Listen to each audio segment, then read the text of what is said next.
সৈনিক পরিবার পূর্ব বর্ধমান জেলা শাখার আজকে বার্ষিক যে সংখ্যা অর্থাৎ উৎসব সংখ্যা 23-24 যেটা গত বছর প্রচ্ছদ উন্মোচন হয়েছিল সেটাই আজকে প্রকাশ হচ্ছে এবং তার সঙ্গে হচ্ছে প্রত্যেক বছর আমরা যুব সৈনিকের পক্ষ থেকে একটি কবিতা সম্মেলন করে থাকি এবং কবি সম্মেলন এবং কবিতার মধ্য দিয়ে আমরা কবিতা যাপনকে উদযাপন করি। কারণ আমরা জানি মার্চ মাস হচ্ছে বিশ্ব কবিতা দিবস।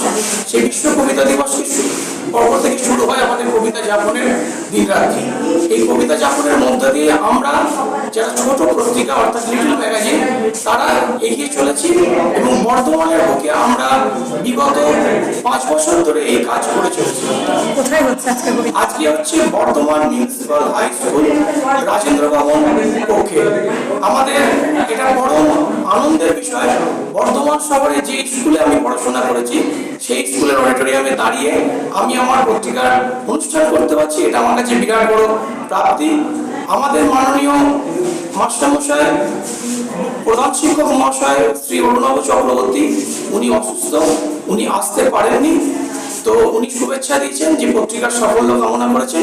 আমরা চাই উনি তাড়াতাড়ি সুস্থ হয়ে আমাদের মধ্যে আবার ফিরে আসুন। আজকে কতজন কবি এখানে? এখনো পর্যন্ত কবি সংখ্যা হচ্ছে 60 জন। আমরা আশা রাখছি 100তম বলেছি, 100 পার করে যাবে। কখন শুরু হয়েছে, কটা অবধি চলবে? 2:30 শুরু হয়েছে, 6:30 পর্যন্ত চলবে।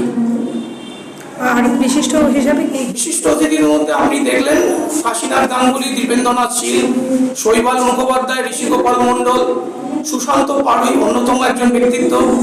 এছাড়াও আমাদের মধ্যে উপস্থিত আছেন আমাদের সম্পাদক শ্রী প্রদীপ গুপ্ত, মিনতি গোস্বামী, সায়ন্তী হাজরা, চিরঞ্জীব ঘোষ।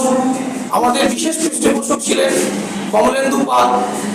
আমাদের মধ্যে উপস্থিত এখন হতে পারেননি, তিনি হচ্ছেন আমাদের বর্ধমান পৌরসভার পৌরপতি শ্রী পরেশচন্দ্র সরকার, দেবেশ ঠাকুর, অনন্ত মণ্ডল। এটা প্রত্যেকেই আসবেন। আপনার নাম পরিচয়? আমার নাম হচ্ছে সৌম্য পাল, যুব সৈনিক পূর্ব বর্ধমান জেলা শাখার সহ সম্পাদক।